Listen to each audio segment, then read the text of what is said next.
Good morning, Maine. This is Chuck Ellis, and you are watching the Muddy Waters podcast, and I am your host. I find it's fun to explain to people as I go around. I was at the event on Friday and Saturday, two different events to support protecting girls' sports. And as I go around and interview people, I tell them that I do this podcast, and I want to get their interview. And they ask what the name is, and it's Muddy Waters, and it's like, because it's a political podcast in Maine, and like for the most part everybody gets it. The world of politics is muddy.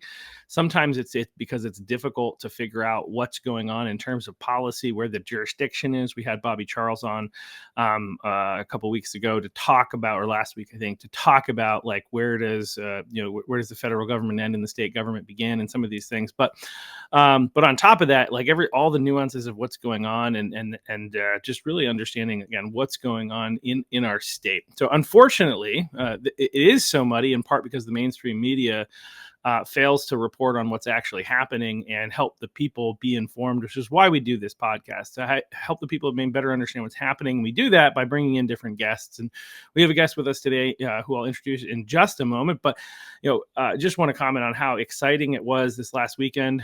I had the immense pleasure, I think those were the exact words I put in my post, of doing a brief interview with Chloe Cole. Chloe, if for those of you who don't know, Chloe is probably the leading voice in America right now in the detransition movement. And so it was just a really, really great honor just to be able to meet her. The fact that she came out to Maine to address this issue here in the state of Maine.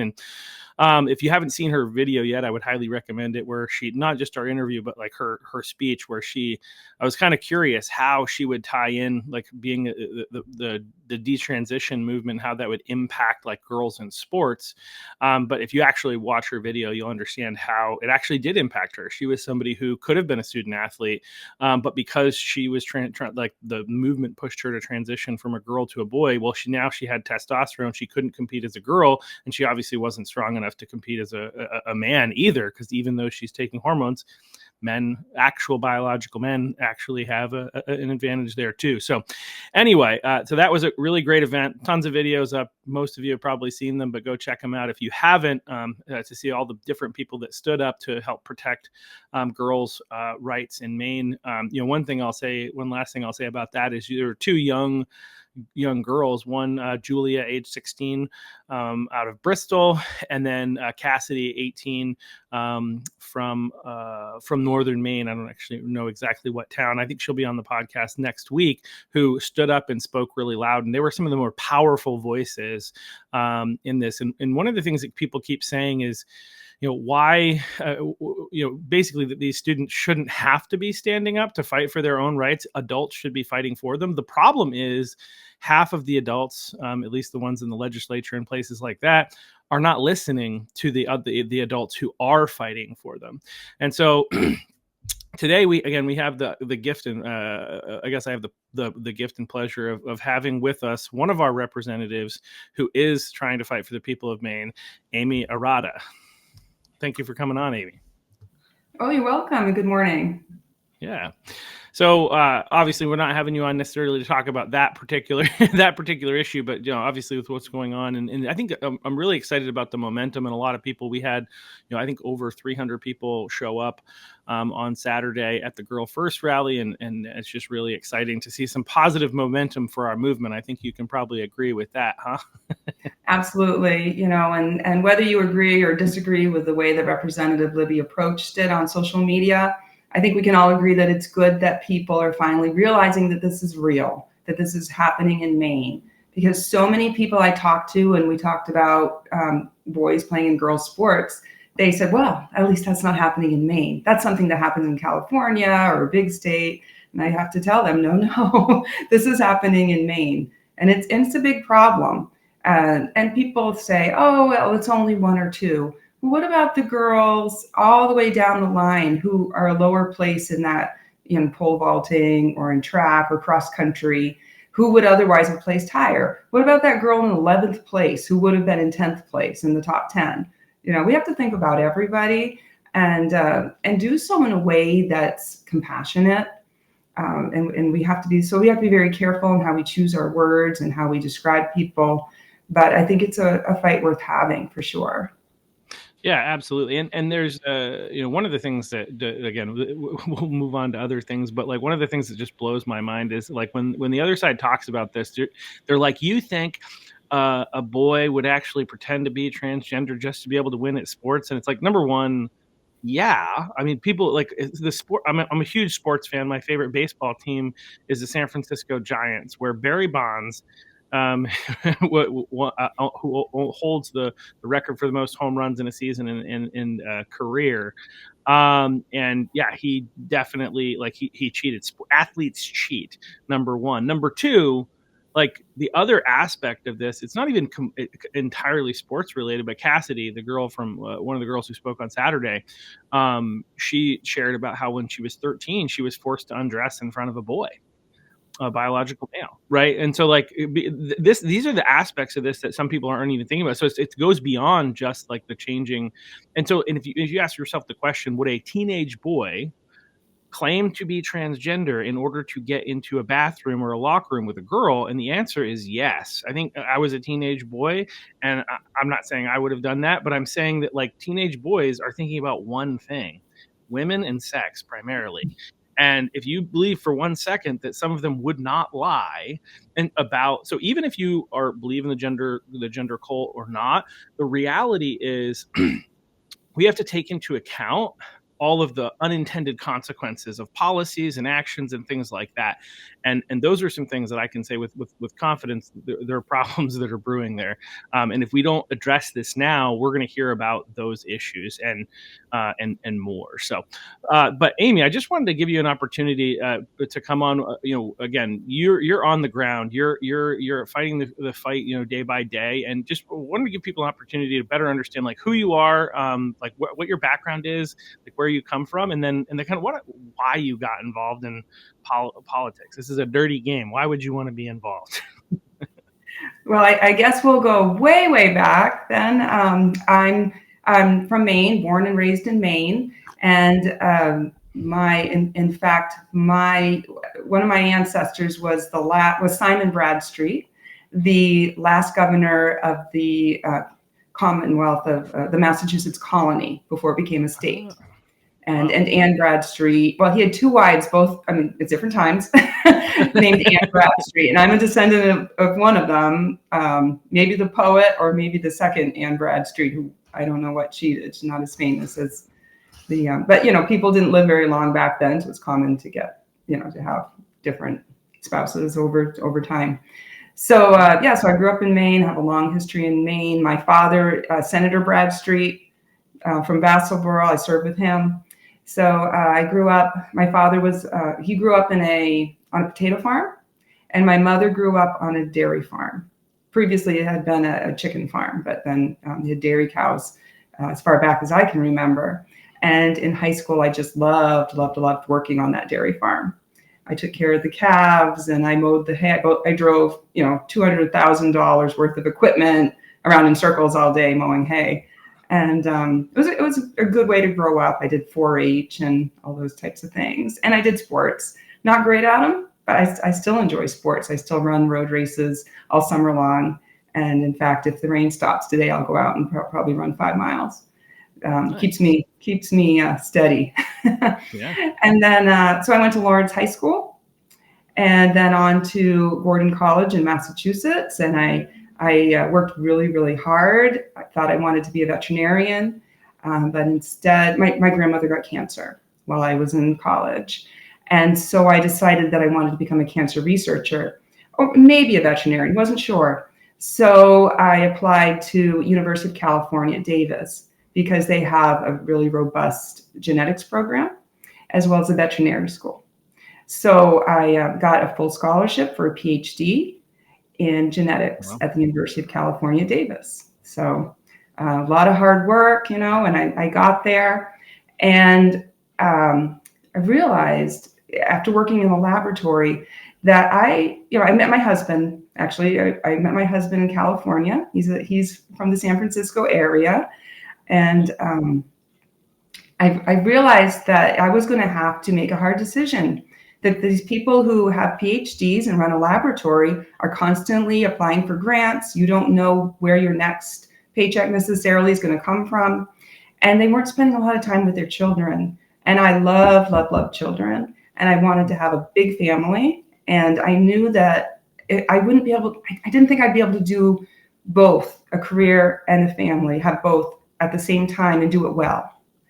And so I decided to get out of my PhD program, kind of fell into that stereotype where they say, oh, you're a woman, you're just going to get married and have kids. Well, I did. I'm not going to live my life according to somebody else's goals for my life. I'm going to do what I feel is right for my family and myself. And so I got a master's degree. I have a master's degree in genetics. I have a published paper in genetics. And so I have 3 boys. I had them all pretty close together. They're a lot of work to raise boys, very rambunctious, and I definitely made the right decision. They're wonderful. I pity you to a degree. I have, my mom had 4 boys, so she definitely understands. Yeah. And I understand. Because of that, I understand some of the challenges that come from being a mom of all boys. And Right. boys are it developed rowdy. patience, helps me deal with the legislature. Yeah. So, and when I lived in California, I lived in a beautiful part of California, don't get me wrong, and there were many wonderful people there, but I yearned for my home, for Maine.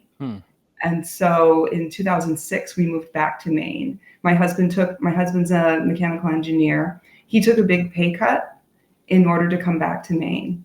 And so we bought a farmhouse in New Gloucester, and that's where I've lived ever since. That's where I am now, an old farmhouse in New Gloucester, and raised our boys here.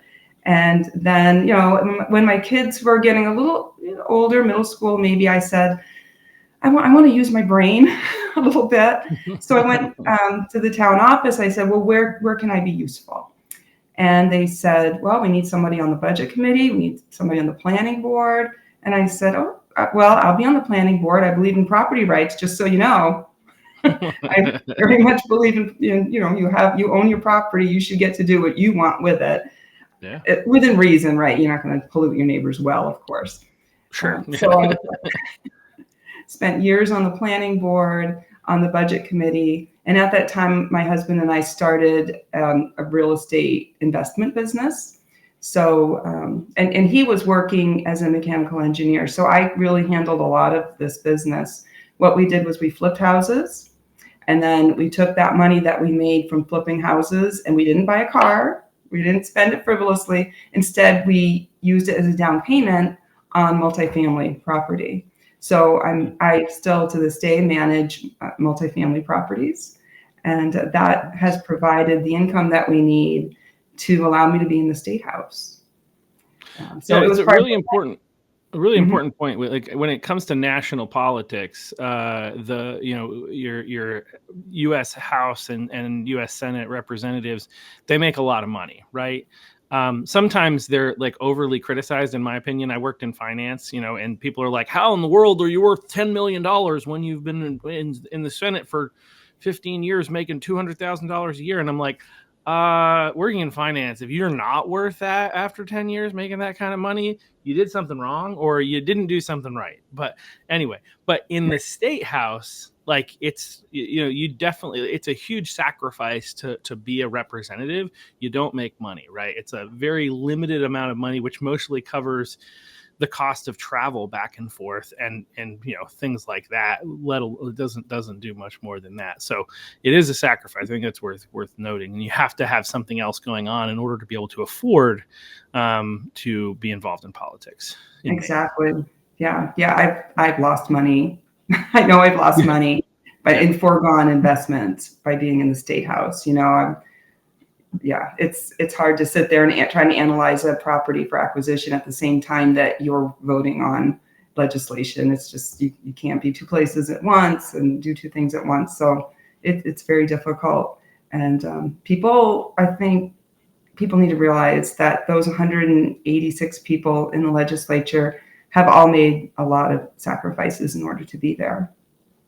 Yeah, yeah, yeah. For those of you who don't know, 186 is 151 in the House and 135 in the Senate that represent us.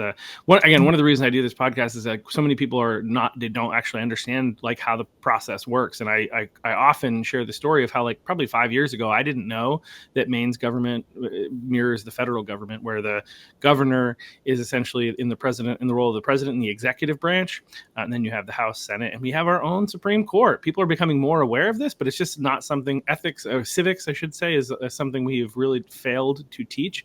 If we teach it at all, it's all focused on the national to distract us from what's happening in the local. So I thank you again for being involved and starting at the.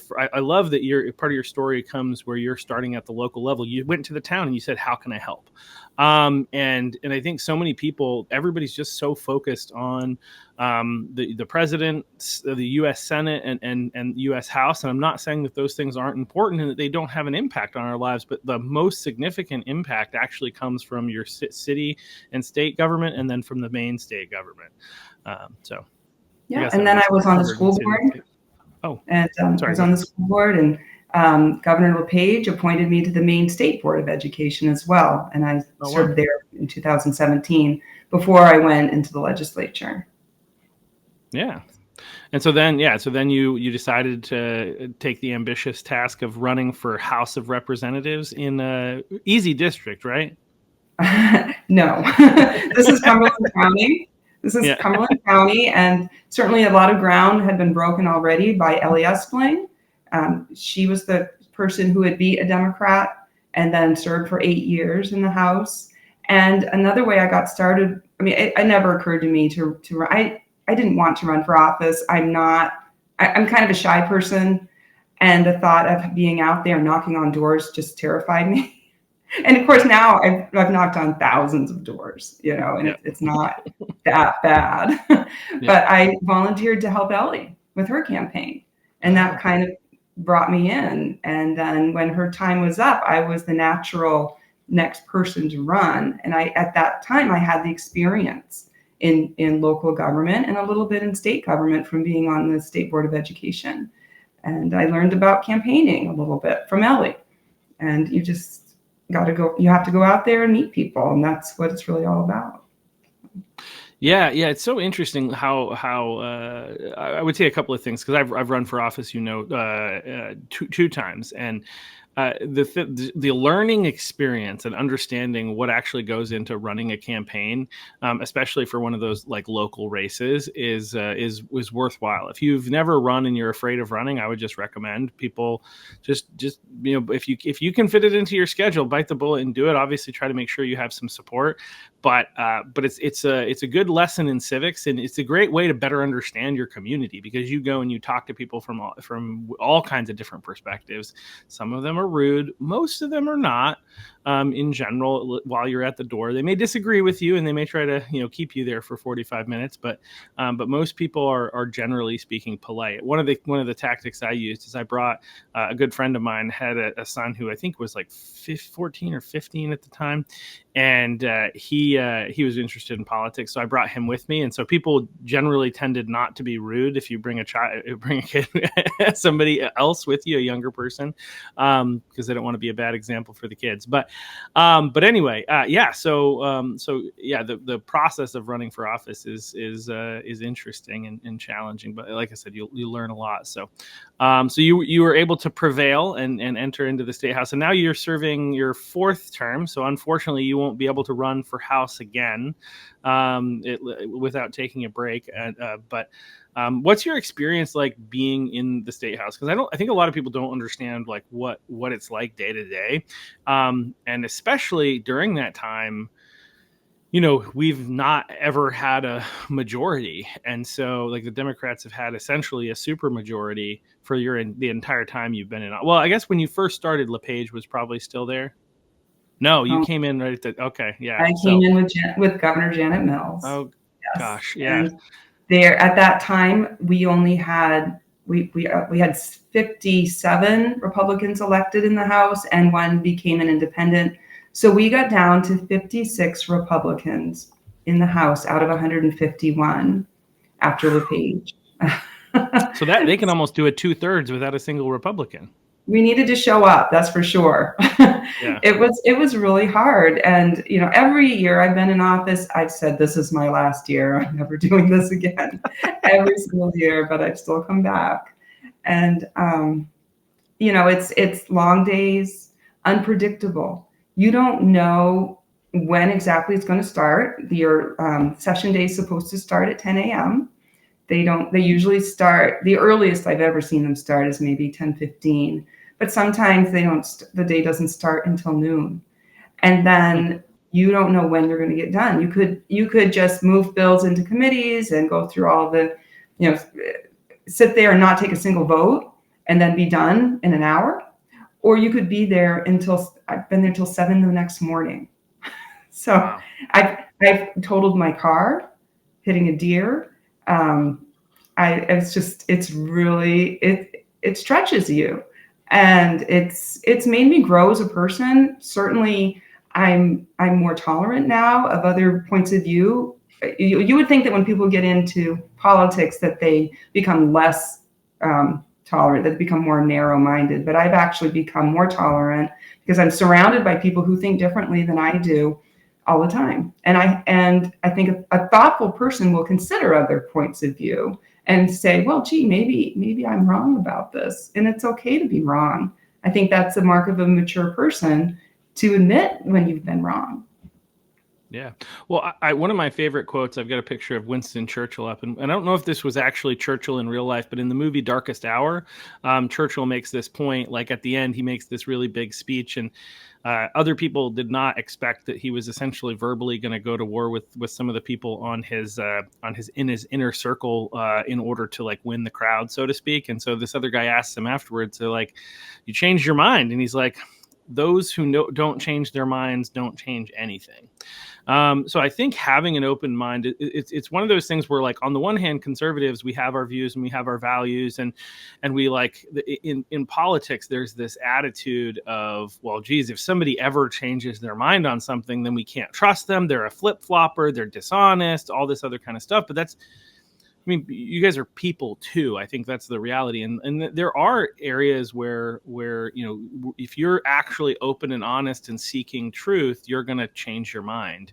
And, it's not always going to come from people on your side that are going to help you see. So I think having an open mind and being able to enter into dialogue, and I think understanding, one of the things that I try to point out, because I think it's really important, because there's a lot of vitriol for just anybody who claims to be a Democrat, whether they're your neighbor, your family member, somebody in Congress here in Maine or nationally. And it's just like, oh, the evil Democrats. And it's like, well, are there, like, if you ask me, the problems in Maine politics, in the world politics, really have to do with powerful people. They don't have to do with the average person.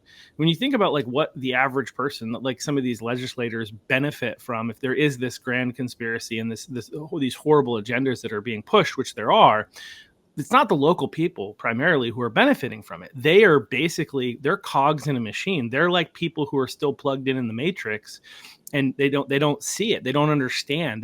They actually have bought into some of these ideologies. They really think that they're doing something good, and that what the Democrat Party pushes is actually what's in the best interest of people. And I think it's important to recognize that. And, obviously, as you're building relationships with people, I think that's from my perspective anyway, that's important for people at home to recognize. I think, like I said, a lot of your conservatives, especially on X and some other places, just like almost like dehumanize the other side. And I think that's dangerous. Absolutely. And in Maine, we have more Democrats than Republicans. And if we demonize all the Democrats, we are never, ever going to win a majority. We can't do that. They're human beings. Democrats are, my father will admit, he was a Democrat when he first registered to vote when he was 18 or 19. He registered as a Democrat. And then he started paying taxes, and that changed things. But Democrats are good people. A lot of them are, and I had a lot of Democrats vote for me.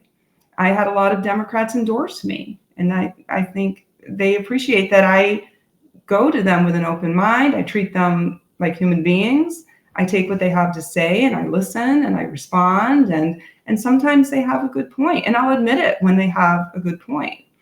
So to demonize them, if we have Republican candidates who are demonizing Democrats, that is a losing strategy. That is never going to win people over. Yeah, I mean that's what the state we are here in the state of Maine. I know that there's a lot of people that are excited. You deal with this every day, so you know a little bit more of the current reality. But like people are just so excited that Trump is in office, and I sorry that I have to say this to people, but he is not the Messiah. He and the reality is he's only going to be even with what he has the capacity of doing, he's only in office for 4 more years. So 4 years, right? And that doesn't necessarily do a whole heck of a lot for us here in the state of Maine. And so if we don't try to work hard at what I keep talking about on here is like civil discourse. We got to have conversations with people we disagree with, treat them like humans. But we have to have those conversations, listen to them. It's hard to convince people to hear what you have to say and believe what you have to say if you don't listen to what they have to say. And so what you're talking about doing is things that we need to do. And I actually also fully believe that we will learn some things. And I can say this from my own personal experience. I have like some very liberal friends, and there are actually points that they make that are also valid. They're valid, and some of them are around like I think education is one where I'm going to say that it's a bit of muddy water. Like when you talk to educators, which I do off the record because they don't want to be on the record because they don't want to lose their jobs, right?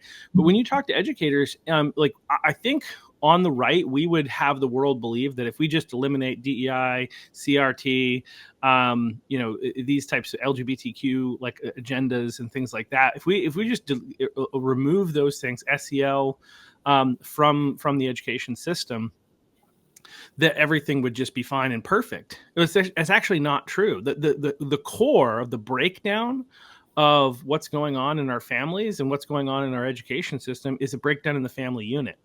It could be argued that the current education policy is kind of enhancing that, and maybe there's some things that we can do there. But ultimately, if we want to see real reform and change in our society, we need change in our society, not just in the rules and the laws. We need parents to pay more attention to what's going on with their kids, being more involved in the whole process. And that's not easy to swallow. Everybody wants just an easy, well, no, if we can just get the Republicans in power, we'll change things. It's like, well, no, it's actually much more complicated than that, because if you talk to educators, the primary issue is that parents aren't holding their kids accountable. Like how many kids are not going to class? They're not even showing up. Like the absenteeism is a huge issue that you can't fix without the parents. And how do we engage them, and how do we fix that problem? That's a big question. And I don't know, it's not as simple. I do think that if we get the Republicans in, we'll get better policy. We'll eliminate some of the junk that shouldn't be there. But that's only part of the problem. We as a society have a bigger question to ask. How are we going to really convince parents to be parents? And how do we do that? That's a social issue. That's not something that we can legislate, I don't believe. Anyway, that's an aside. So I agree with you. It's, it was amazing to me that parents would only show up if you were, not all parents. There were some very involved parents, but there were a lot of parents who wouldn't show up unless we were talking about cutting a sport. They wouldn't show up when we're talking about doing away with, grades.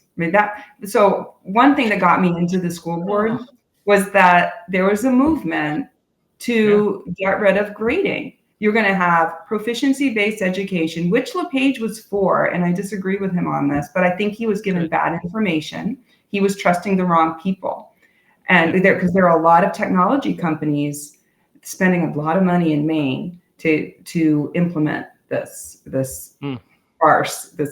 So everybody in this ideal utopia, everybody would meet the standard, and then they'd get a 3. 3 is meeting the standard. 4 was exceeding this. If you get a 4, you're exceeding the standard, but nobody was going to tell you how to get a 4.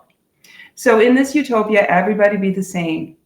And so, you know what? That hurts the kids who really want to work hard and get ahead, like kids like I was. I was very shy, lacked self-confidence, And then I took a science class and I said, wow, I'm good at this. I got an A. I'm actually decent at this, and I'm going to take chemistry. Oh my gosh. I did, there's a long story about my high school chemistry, but in college chemistry, I did really well. And actually, in high school, I didn't do as well in chemistry. One reason was my grandfather was spreading manure on my chemistry teacher's field next door to him, and he was mad about it. That's so mean, isn't it? But that's hilarious. Small town. Yep. Spreading manure too close to my house. I'm going to give your granddaughter a bad grade in chemistry. Yeah. But people can be fickle.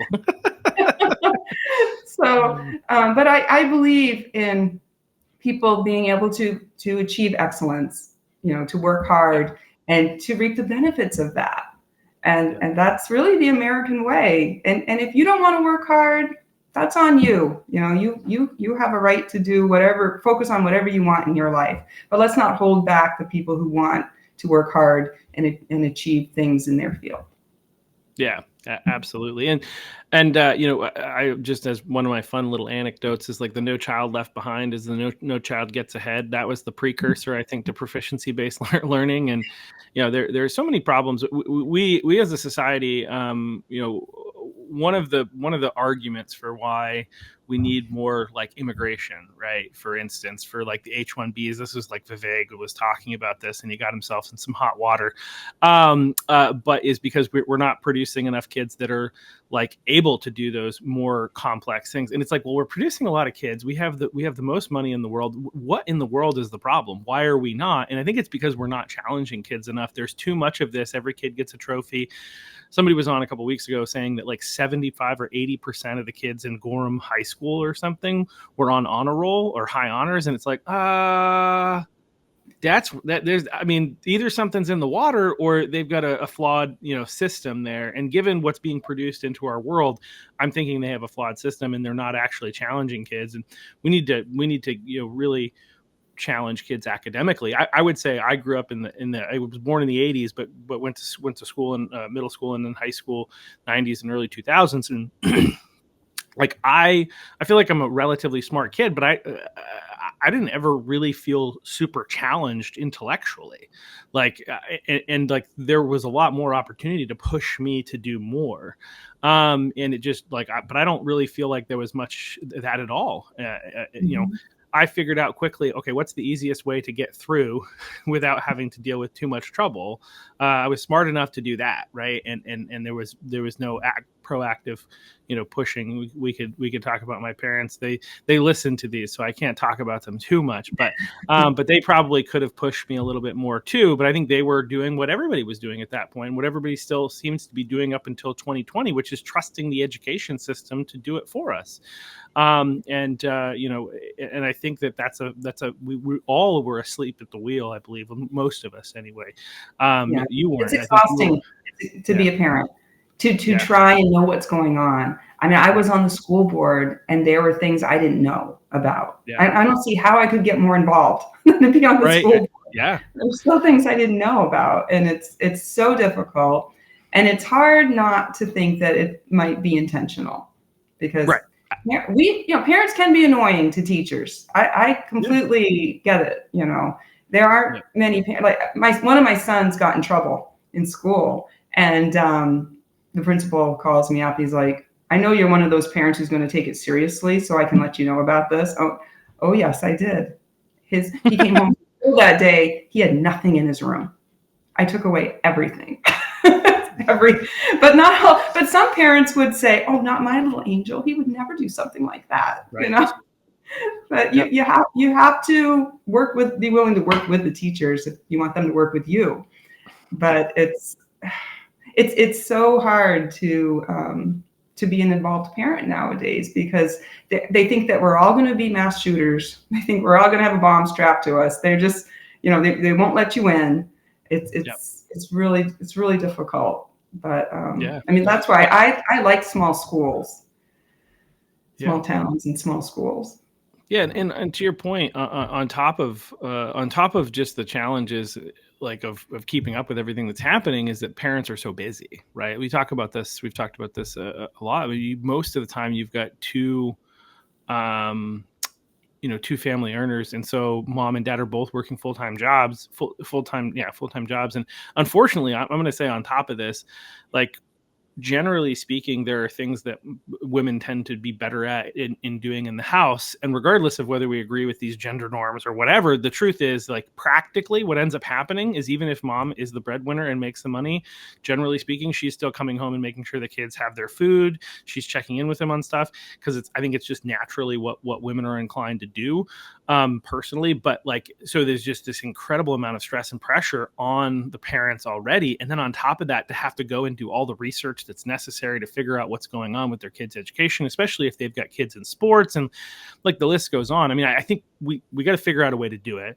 And that's where I think, like, parents who are super busy, that's where, like, being connected to a school board member would be a really great idea. Like, that's your source. That's where you can hear about what's going on, without having to necessarily follow every single iota. You have to pay attention to your kids. But And I anyway, would learn things from the parents too.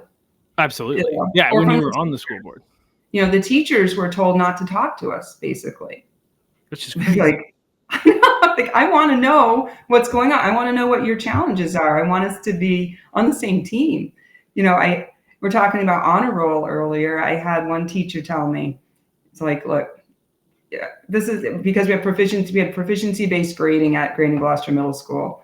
And I said, well, how do you pick somebody who's going to be on the honor roll? Because the administration wanted to get rid of the honor roll, but parents did want that. They wanted to keep that. Yeah. And I said, well, how do you figure out who gets to be on the honor roll? And he said, look, if I like the kid, he doesn't act out, he'll be on the honor roll, because they've given me no tools. They've given me, I don't know how to pick somebody on the honor roll. So that's what I go by. And I appreciated the honesty. Sure. Yeah. And he wasn't going to go blab to the administration. Oh, this teacher said this. He trusted me. And it was great that I was able to establish trust with this teacher. And part of it was, I was a member of a union. And, Yeah. the teachers union has not been friendly to Republicans. But I'll tell you what, sometimes I can appreciate that the teachers union will protect teachers from political battles. They can't be fired because of politics. And I do appreciate that, as far as that's the teachers union's concerned. So they will even protect teachers who are speaking about, like, from a conservative perspective. They're supposed to. They if they pay their dues, if they're dues paying members, they get an attorney provided for them. So, but not many teachers will stand up and get. Well, that's they mostly like just want to teach. Well, this is a conversation I had with a teacher in Maine, like, within the last week. I won't use this teacher's name, but somebody who's just trying to teach math and just wants to teach math, and that's all that they want to do. And so, yeah, what's interesting about it, this just gets at, like, kind of some of the problems that we have in our society. And then I want to shift to a couple other things, but which is, like, the self-censorship. So in addition to, like, government, like, people, like, the concerns that we've had about free speech and the way that social media companies are censoring people and things like that, there's so much self-censorship. This person was talking to me knowing that I was trusted. Like, they had come from a trusted person who was like, this is somebody who just wants to know what's going on, not going to use your name, like, all this kind of stuff. And in that conversation was still, like, self-censoring. And, like, you understand why. Like, that's what they have to do all day long in order to not get harassed for, like, saying something wrong, even if what they say is fine. Like, I think this is what we need. We do need more people to speak out in these situations in order to break the curse that is on people. But there's like, if you speak out, you're going to get harassed. And theoretically, you could potentially get fired. You will win the case, but, like, you have to go through a whole bunch of backlash and become a hated person. And, like, though we need people to stand up and do that, and we need that kind of courage, it's important to know that that's not an easy thing to do. And it's understandable that people would not. But again, we're at a place where we just need more people to speak out. So if you can, please do. I'd love to have a current teacher on the podcast and talk about the things that are going on in the education system that shouldn't be. But anyway, so, like, so now you're in the House, and what committees do you serve on? And, like, and then I'd be interested to hear, like, a couple of, like, good wins that you've been. It's being in the House and being in the minority, which I'm sure is a lot of fun to go in there and try really hard to convince people and then have them not be convinced every day. But on top of that, but what are some nice wins that you could say that we could point to and just be like, we did Okay, something well, good? all right. I have one from Friday. I'm on the Appropriations and Financial Affairs Committee. I was appointed to that committee as a freshman, which is unusual, and now I'm a senior. And I'm back on it. So you might have heard that the Democrats put through a Democrat budget on Friday night. We got out of there around maybe 8:30, 9 o'clock. And the initial thought was that, you know what, Republicans are just going to walk out. We're just going to walk out because they're not including us. This was sprung on us. They're not going. So normally with a budget, you have it's emergency legislation that we pass sometime in June before we adjourn. It's an emergency, so it can be implemented immediately for the next fiscal year, for July 1. And so what the Democrats have been doing is, because they don't have a 2/3 majority, they have a simple majority. So they have been taking this tactic where they pass a budget really fast before April 1st, and they then adjourn by April 1st. And then that majority budget goes into effect 90 days later in time for the new fiscal year, because they think that Republicans would rather shut down government than work across the aisle. So they sprung this on us on Friday. We were going to get up and walk out, but I said, no, I was elected to do this job, and I'm not going to walk off my job. I'm going to be there, and I'm going to speak against, or sometimes for, every single item that goes into the budget. And so I proceeded to do that, and we got to this one language change so it's not just numbers that are in the budget. There's language that goes with it, and sometimes it changes policy. And there was a language item for the unemployment board. It was going to change the way it calculated how much businesses had to pay into unemployment. And businesses during the public hearing had come to us, and the Maine Chamber of Commerce, the Auto Dealers Association, different groups had come to us and said, we don't want this change. We'd like to keep it the way it is, because if you change it, it's essentially a tax on businesses. And so I'm sitting in there, and I said, this is what they said. They said this is a tax on businesses, and I'm very much opposed to this. Democrats passed it. Republicans, voted to take it out. At the end of the meeting, the governor, she has somebody in the room while this is going on. And I think he took note of what I said about how this is a tax on businesses. And the governor tries to be, she wants to come across as pro-business. Whether she is or not, that's debatable, but she wants that people to think that about her.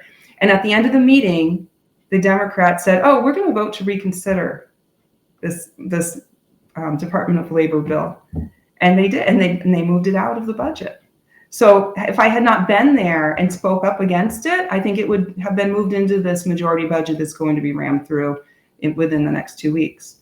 So just my presence there, I think, really made a difference for the businesses in Maine. And most people will never know. They'll never know that it's because Republicans hung in there, and we fought against almost every single item that they were moving in.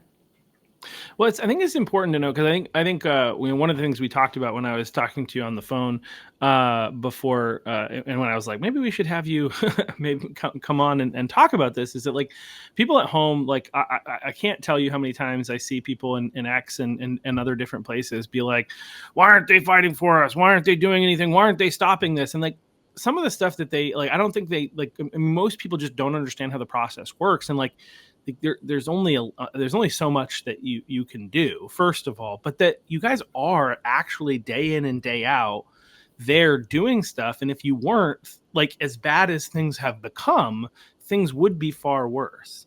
And I think you highlighted right there with that one issue. This is one of the areas. Now, are they probably still going to do the 70 cent tax on what is it? On prescriptions? on prescriptions, a $1 tax on cigarettes, and all this other kind of crap. Yeah, but but most likely, hopefully, you can We're going to push be back there against. fighting Yeah. for, we're going to be there fighting.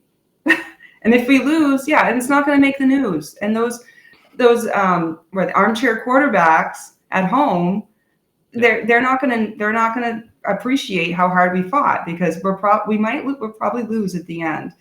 And they just don't get it. We have people in the legislature fighting that 70-cent tax that you're talking about. We have a member of the legislature who has terminal cancer. She's a Republican. She has terminal cancer. She is there day in and day out, working hard, away from her family. And she's fighting cancer at the same time that she's in the legislature. I'm not going to say her name because this is her story to tell. But I think that the general public has no idea how hard we work and how much we put up with. And that's why I'm not going to be posting everything on X or Facebook. I want to have a life. And it's become so toxic, not just from people from the other side. And I expect criticism from the other side, but when it's people from my own party, like I just blocked, not on my political page because that's illegal, but on my personal page, I unfriended and blocked a person who I've known for years, a person I was in church with, good friends. He's trash talking me on Facebook because he doesn't think I'm speaking up enough. But you know what? I can't spend every moment on Facebook. And I finally said, and I was driving home and I was so upset. I was ruminating about, what am I going to say to him? He's such a jerk. He's always been kind of he's like this on Facebook, but not in real life. In real life, he's perfectly nice. But on Facebook, he's such a jerk. I almost got in a car accident, because I was thinking about this. And then I'm like, you know what? I don't need him in my life. And so I went home, I got out Facebook, I hit delete, block, don't have him in my life, problem solved. But I just wish people realized how degrading it is, how discouraging it is when they attack their fellow Republicans. If we don't agree with every little thing that they want us to do, let them serve. Then you guys, you can spend your whole summer knocking on doors. I don't need it. It's not about me. I'm not doing this for me. I'm doing this for my community and the state that I love. So anyway, that's my rant. No, and like that's what I wanted. I wanted that rant because it's so true. And I think the reality is there's like, how can we convince more people to run for office and to do all the work that needs to be done if this is how we're going to treat them? And like and again, to your point about, like, I feel like there's a bit there's, like, again, to your point, I think anytime, like, a lot of our conservatives disagree on one issue or another with somebody who's in office, they're a rhino. Like, all of a sudden they're a rhino. Like, they voted with us every single way, and there's this one issue where they disagree for whatever reason. We don't even necessarily know. We're not even asking that question. We're just like, they're a rhino, and a lot of times they're like meaningless votes. Like, I remember people got really up in arms about the fact that when they were voting for, I think the Main Wire pushed out that a video when they voted for, like, raises for different positions, and Shanna Bellows, for instance, and there were no Republicans. The Republicans there didn't stand up and fight against that. I was like, number one, they're like, to me, I'm looking at this and I'm like, what would be the point? I mean, outside of making people at home be like, and part of me is like, oh, I would have loved to have them push back and try to fight against her getting a raise. But really, they're not giving her a raise. They're giving that position a raise, and they're giving raises to all the positions because that's what they're doing. And on top of that, like, even if the Republicans in that room had wanted to and had made a big stink about it, it still was going to pass. And so in that type of a situation, I'm like, I get it. I don't think she deserves one. She tried to keep Trump off the ballot in a very unconstitutional manner. Like, it's absurd. Again, even if you're not in love with Trump, which most of my followers are, but even if you're not in love with Trump, like, you still, like, this isn't, like, there's nothing, like, it's wrong to keep him off the ballot. And so obviously I don't think she deserves a raise, but she was the one hired for the position. And, like, the idea of, like, them fighting over an issue like that when there are bigger fish to fry, so to speak, and if they have human capital to use with their fellows down there in Augusta, they need to save it for situations where it matters. Because if you guys fight on everything, they're not going to listen to you on everything. Am I right? Absolutely. And, with Shannon Bellows, she came in and asked for an increase for her department. She asked my committee, and I pushed back. I said, well, how much of the increase in FOIA requests are related to the attempt to take a candidate off the ballot? What'd she say? She said, I'll get back to you with those numbers. Oh, a lot of that was, I'm like, so are you going to do that every year? Do we really need a budget increase? Are you planning to do this every 4 years? But yeah, ultimately I'm going to lose that vote. Right.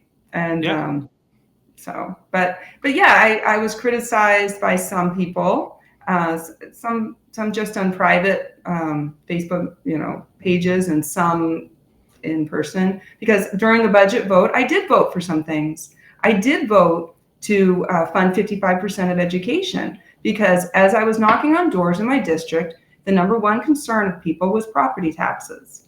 So the state funds 55% of, on average, statewide. It's not the same for every community. It's based on their property values. But so that money goes to municipalities. If we don't send it to them, they're going to raise taxes even more than they already do. So I voted to put that in, and I said on microphone, I said, I want to make it very clear that Republicans support paying for education. Some have said that we might cut education. We are not interested in cutting education. We support education and lower property taxes. And that's why I'm voting this into the budget, which I ultimately voted against the budget, right? Because it wasn't, right. It's still not the right thing to do for them. And it's not a balanced budget necessarily. Yeah. It's technically balanced, but it's not balanced in a fiscally responsible way. Yeah, it's balanced because they're going to tax the crap out of Mainers in order to meet the demands of their special interest groups that are basically profiting off of the leech that is the government. Right. Well, right now, the budget that was just passed out of committee by all Democrats, it's 11.3 billion, 11.32 billion. Our revenue forecast is 11.23 billion. So there's 100 million, and they're getting that. So this is ongoing spending. This is a new baseline. It's going to continue, and they're finding $100 million from other funds. They're sweeping an educational savings account, which I spoke against doing that. There's $45 million there that they should be. It's kind of like a rainy day fund for education. They should be saving that for when there's an economic downturn, so that we can continue to pay our municipalities what they're expecting, so that they don't have to suddenly raise property taxes. Right. We should be saving this money, not spending it now. Another chunk of money, I'm thinking I can't remember, it's like 60 million. It's a lot of money. Comes from interest on COVID money. So we got all this COVID money, from the federal government. All this funding came in, and it's that in an account while we was waiting for us to disperse it. Well, for the governor to disperse it, because remember, the legislature didn't have anything to do with the COVID money. We didn't have any control over it. It was just, that's insane. How this Biden money? How does the governor? How does the governor just have the ability to spend whatever she wants with COVID? How is that possible? How is it the money that comes from the federal government that is not based on the budget, she can just spend on whatever she wants? I don't know what kind of law changes were implemented by Biden during COVID. The whole COVID. I mean, now we had the high inflation to show for it, right? I mean, that you could see that coming. But she spent it. She just. But so going back, you were saying we earned interest on that, and now they want to spend that. Right. So that's one-time funds, and I'm okay with spending it on one-time expenses, right? So if the police department, if the sheriffs need new guns, we're going to buy them guns. Sure. Bomb suits. That's something in the budget. Sure. But that's not what this is used for. This money, this one-time money, we're never going to see it again. I hope not. I don't want any more COVID money. And we Any more don't COVID. need I more don't want any more inflation. Woo. COVID. Because we have this one-time money and we're using it for ongoing expenses. Right. Right. So Which, that's not how you run a business or a family budget or any budget that makes sense. well, So that's a big reason why I'm voting against this bill. and I think if you look at, like, this has been one of my critiques, is like, okay, so there was the direct money that we got from COVID, and then there was the additional financial activity that happened in our state as a result of COVID, causing us to collect, higher than normal amounts of taxes. And then they used that, knowing that that was basically, we'll call it one-time money, right? Because it wasn't going to keep coming, like these, hopefully. And they used that to permanently increase the budget. Yes. And right. And I mean, to her credit, the governor tried to squirrel away some of that money and put it into different accounts for special, other special revenue accounts is what we call them. But the Democrats in the legislature, I know this is going to blow people's minds. Okay, I'm going to tell you something. The Democrats in the legislature are more liberal than the governor. Which is very hard to believe, but that's. I know, but they want to spend all that money. Many of them want to dip into we have a rainy day fund. The governor did, to her credit, she put a lot of money in the rainy day fund. It's reached its statutory limit. We can't put any more in because it can only grow by the same percentage as the budget grows. So there's limited amount we can put in, and that's earning interest. So fiscally, she's not conservative. The governor's not conservative. I'm not saying she's conservative, but she's more conservative than the people in the legislature who are the vast majority of them in the legislature who have a D beside their name. Yeah. So. Yeah. We were talking to Jack Ducharme on here a couple of weeks ago about on a similar note, showing that she was less liberal than where the Republicans and the governor was basically saying we want to limit what is it? General assistance funding to instead of giving people a full year's worth of housing assistance, we want to limit that to 3 months, largely to push back against what's happening in Portland, where Portland's spending 80% of our general assistance spending. But that was like a sticking point that the Democrats were not, despite it coming from the governor, and this is what the governor saying that this is what the governor wants.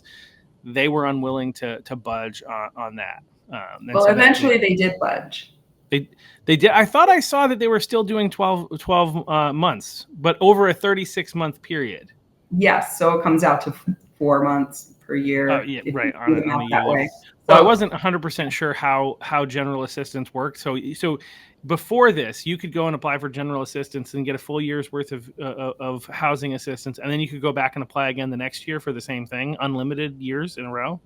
I'm not sure. I think you have to apply every single month, do paperwork every month. Okay. I know I had a tenant years ago who was on general assistance. He lost his job, and general assistance would only pay me, I think it was 2/3 of his rent. And we had to do a lot of paperwork. He had to go take classes. He was kind of like, oh, this is stupid. I'm, 60 years old. I'm taking classes on doing basic things. But there were things he had to do. And then I, as a landlord, had to wait to get that a third of my rent. And he did pay. And that's how general assistance is supposed to be. It's supposed to have some strings attached, and now when I put an apartment up for rent, I get all kinds of people inquiring, and they say, oh, I have general assistance. And when I look at where they're from, it's from New York or some other state. I mean, they're originally from another country, then they've gone to another state, and then they've been told they can come into Maine and get general assistance on day one.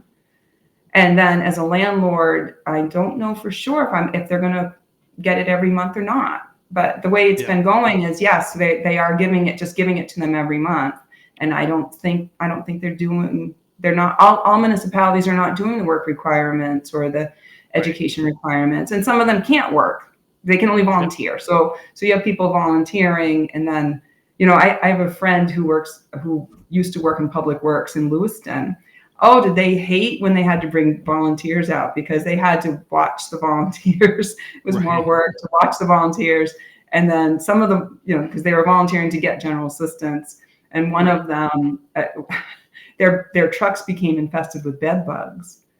And so they're like, you know what? I'm not taking volunteers anymore because I don't want to bring bed bugs home to my house and get infested. So it's Yeah. really complicated. It's not just a simple thing to say, go out and volunteer. Right. So there need to be limits. People Yeah. from away are getting texted by people who are here in Maine and getting these benefits and saying, come to Maine. You can get a house, you can get a hotel room, you can get whatever you want. And people in Maine are very nice. We are. I'm proud of that. I want us to be nice and kind, but at some point you can't keep using tax dollars for this. It's just not sustainable, and it's not. We want to be kind. We also want to be kind to the taxpayer. Yeah, absolutely. I mean, I think that our kindness has been weaponized against us, unfortunately, and we need to shift back because yes, first and foremost, like I care about people who are coming from other countries.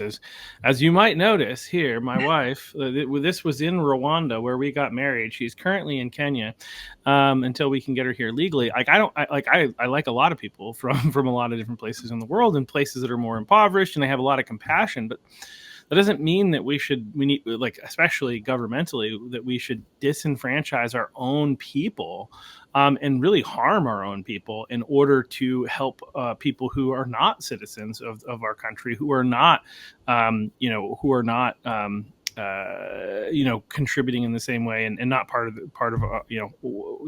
again, what our country is designed to take care of our people, not other people, if that makes sense. Right. I have no problem with individuals. Like, I try to support some organizations outside the country, and I think that that's something that as a Christian I feel compelled and called to do.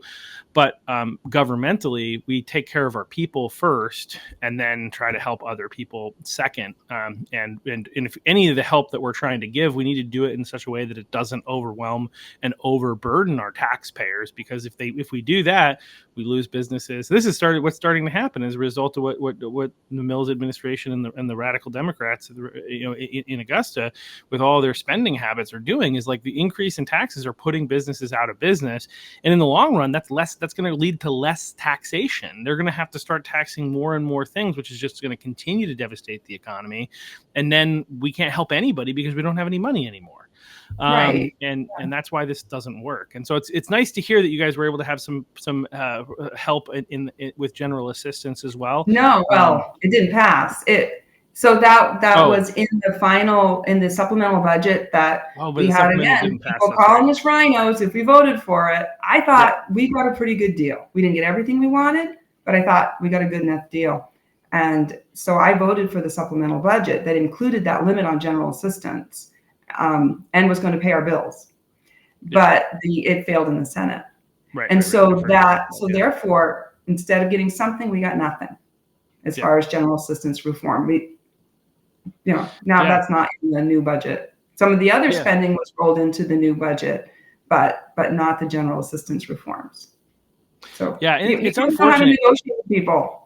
Well, it's you're between a rock and a hard place, because some of us are like, yeah, I'm okay that it didn't, but like it didn't pass in a sense, but it only in the sense of, it sends a message. Well, it doesn't really send much of a message if we get nothing out of it in the end and they pass their own thing and without any of us. And so that's the challenge that I think we have here in the state of Maine. So well, yeah. So anyway, I just want to thank you so much for coming on and for what you're doing in Augusta. I think people at home, one of the things that before we go, I think I would say to you is that, like, if you're frustrated and you're upset with the fact that the Republicans aren't doing more, then you know that your responsibility is to help get more Republicans in there so that the Republicans can do more, because we really can't do much while we have the minority. We know how the Democrats work. We know how in the Democrat caucus, if you step out of line, you get primaried and you get pushed away. The Republicans are supposed to be different. This is a big tent, which means we have multiple different perspectives. Not everybody in the Republican Party has to be MAGA in order for us to believe that they are part of our team or on our team. Part of, especially if you're talking about MAGA, part of how MAGA won was by bringing in Bobby Kennedy and creating the Maha movement. You had, Tulsi Gabbard came on board, a whole bunch of people who have are not 100% ideologically aligned, but are aligned enough to know that we need to gang up on essentially and push back the radical left, who is trying to destroy, whether they're intentionally trying to or not, or just through the way in which they're carrying out policy, or trying to destroy our state and our country. And we need more people to step up and run. We need more people to help candidates get elected. We need more people to share this type of information. This is one of the easiest things that you can do. First of all, I would say get involved in your city or town committee, get involved in your county committee. Those are really huge things where you can find ways to practically get involved and help the movement more than just being keyboard warriors. But you can, as a keyboard warrior, you can find videos like these. This is why we create them. Most people are not going to listen to this full long form interview, but we take snippets. We cut this up and we send it out so that you can share some more of what's going on and people can be informed about what's actually happening in our state. So I encourage you, get involved in some way because we need more people to help. We need people to go to. It's as simple and easy to just show up to a school board meeting or to watch it online and be informed about what's going on. Most school board meetings are online. They're recorded. You can go back and watch them after the fact. City council, same thing. And we need people to give testimony. Tomorrow is a big day. I think there are 3 big things that I keep hearing about. I can't remember what they are off the top of my head that people are saying that are likely to go to be in committee. But there are ways that you can get involved. Follow Danny Emerson. He sends out all that stuff. Follow Pine Tree Patriots on X or on Facebook and get involved because we need more people to get involved. But again, I'll go back to one of the other things that we need in our country and our state is civil discourse. We need to be able to have conversations with people, recognize they're human beings who have different perspectives, and listen to them. And this is actually the biggest part of how we win our state back. It's not by writing family members out of our life. It's by engaging with those family members. And, sometimes you may convince them that they were wrong about something. I would members of my own family, I continued to have conversation with, and over time they were able to see where I was coming from and change their perspective because I was polite and I made good points, because I believe what I'm saying. And I think we have a lot of opportunity to do that, but we need to be willing to engage in those conversations, have difficult conversations. But that's without that, despite the fact that Trump won, here in the state of Maine, he lost by 7%, and we need to change people's hearts and minds here in Maine in order if we want to have a hope of winning a gubernatorial election in 2026. The women's sports issue alone is not going to do it for us, although I think it helps move the needle some, get some more people activated. But we need people to continue to engage in civil discourse, run for school board, city council, and support our representatives. So anyway, there's my nice little diatribe. Anything else, like maybe something going on or that you think people should be aware of that you just want to share before we go? I guess to continue on the theme that you just talked about, good Republicans, we don't like government. We want a small government. We don't want people to have power over our lives. And so we don't love being in Augusta and sitting in meetings, long meetings, when we could be out planting our garden or playing with our children or grandchildren. So please show some appreciation. I'm out of, I'm done. I am not going to be in politics anymore after this. I'm going to do other things with my life. But please, just when you're on Facebook, just don't be a jerk about things that you disagree with the person on one time. If you disagree with them 1 out of 10 times, don't be demeaning. Don't be cruel. Don't do that, because we're all doing our best and we don't really like being there that much. It's a hard job.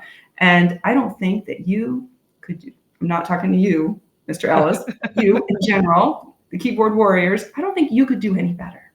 So in the current environment, absolutely. And I think if you want to do something, let's get some more people elected so that people like you can actually accomplish what we want to accomplish rather than constantly playing defense. And I think I want to be clear too. You're not saying that you don't want people to share with you if they disagree on something, but just not to be a jerk. Like, can we be Don't be a nice? jerk. Can we just say, like, hey, I disagree with you, and these are the 7 reasons why? Like, I have Mhm. conversations with people in office, and I tell them, like, a lot, like, I don't agree with you on this point, and here's the reason why. But I'm not a jerk about it. And to Right. your point earlier, if you're not a jerk about something, you have a lot more of a potential of being able to change their minds. Like, if you are out there and you're constantly belligerent and you're demeaning people and you're treating them as though they're less than human, guess what they're not going to do? Well, they're not going to come over to your way of thinking, even if you're right. And even if the logic could reach their brain, like, they're just mad at you and they don't like you. And so they're not going to listen to anything you have to say. Right. Or So give us we need to a chance think to about that. explain. These Yeah. issues sometimes are a lot more complicated than what you know about. Yeah. And remember that there are, within the Republican Party, there are people who are kind of trying to climb the ladder, get more power, and some of them do that by putting down other Republicans. Um, so don't, take what they say with a grain of salt. Some of them are looking out for themselves and not looking at the bigger picture. Yeah, yeah. I mean, and we got. I mean, politicians will be politicians, I guess. I mean, whether we're local or national, wherever it might be, and everybody's got different things that are going on. And I think that like, even when some people are doing things like that, some of the issues that they raise, are they valid? Sure, but I think, like, let's not attack our representatives, because we want people to want to run and represent us. Again, one thing to, like, be critical and say, I don't think, like, why did you do this? This is why would you do this? I think asking those questions, or even critiquing, I think these things are okay. But let's be we're not yeah, I think we need to be civil. I think that's the biggest thing. We need to be civil in our discourse with people who are not within our party. We need to be civil with those who are within our party, especially. So anyway, Amy, thank you so much for fighting for us, for putting up with the stuff that you put up with. I know, just, you're not the only one that talks about this. I know that there's another person who's in the house who literally, like, left X because of all of the hurtful words that were being there, and now has her husband manage the page so that she doesn't have to see any of, like, the horrible things that people are saying. And often those things are coming from people on our own side, and I think that, like, that's just not okay. Again, feel free to think what you want to think, but, like, recognize the people are human beings. If you wouldn't say it in front of them, probably don't say it online. That's half of what I would have to say to you. If you don't have the courage and the guts to say it in person, which you probably don't say it online. And again, let's continue to build our movement. We have a real chance. I mean, when I look at the House in particular, we have a real chance of winning the House in 2026 if we play our cards right, if we work hard. So please, everybody, go ahead and do that. And again, Amy, thanks so much for coming on, and we'll see you guys later. This is a double header day. I've got a Jen Goddard who's going to be coming on later to talk about some stuff in the MAHA category, Make America Healthy Again. Yes, we look forward to having her on. All right. Thanks, Thank Amy. you and have a great day. You too.